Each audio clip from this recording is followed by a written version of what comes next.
Everybody, welcome. You're hanging out with Ben. This is the Hardcore Punk Project here on the X 92.5 FM in Kamloops. Joining me right now, we have Jesse, the bass player for the band Empress. No, Odinfist.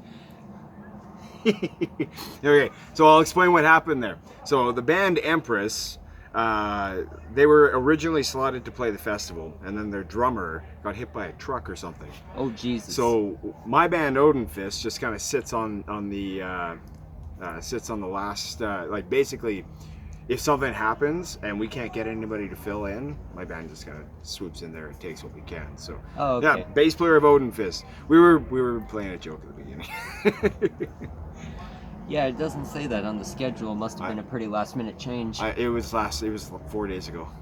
The boys are like, oh, I guess we'll get it together. How would you describe your band to someone who has never heard you before? My singer hates it, but I call us warrior rock.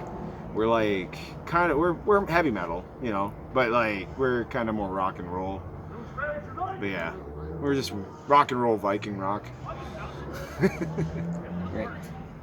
As a Canadian artist, how hard is it to have your music recognized internationally? Honestly, we'd be way more popular if we toured in Europe, but it's expensive, and this is like, so we're what you would call working musicians, meaning we have got full-time 40-hour jobs, like 40-hour-a-week jobs, and then we play on the side. So for us, when we play, like it's got to be on weekends, and it's hard to get time off. Like our lead singer, he's a English high school teacher.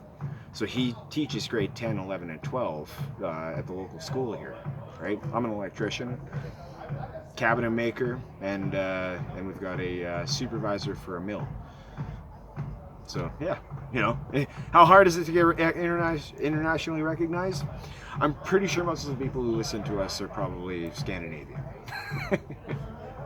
All right. What got you started into metal? Oh man. What got me started? I was at a thrift store and I picked up a Motorhead CD, and the rest is history.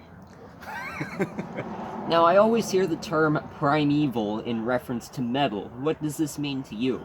Oh, it harnesses your inner beast. You know what I mean? You know, you don't get to bring that out just, you know, in the grocery store. You know, but letting that get out and get your paws in the ground, that feels good. And you know what, like, yeah, you gotta let that out every once in a while. If you don't, it's gonna find different ways to make its way out. If you could put something in a time capsule that would not be opened for 50 years, what would it be and why? Probably our phones, like one phone. I'd really like to see what phones look like. Like, think about it, like, you got like the Nokia flip from like, you know, 15, 16 years ago. If you open that in a time capsule right now, you'd be like, what is this dinosaur? You know, we think our current phones are hip. I just want to know what it's going to look like in 50 years. There might not even be phones. It might be all just in our brains. Have sunglasses that have for us, you know? If you had 2 minutes to address all the world leaders, what would you say and why? If I had 2 minutes, so I run on a basis of, here's my 2 minutes. What I would say, the message that I would portray is, don't be mean. Do your best. As long as you stick by those golden rules, the world will be better. Okay. Easy, you know, like just don't be a dick. That's probably what I would say, but I would be addressing lots of people, and I think it'd be more clear the other way. Anything you'd like to say to your fans before we go? Fans, what I would like to say to my fans. It feels like the world's coming back, and it's coming back from a different place than we've ever been before. And who knows what the future holds?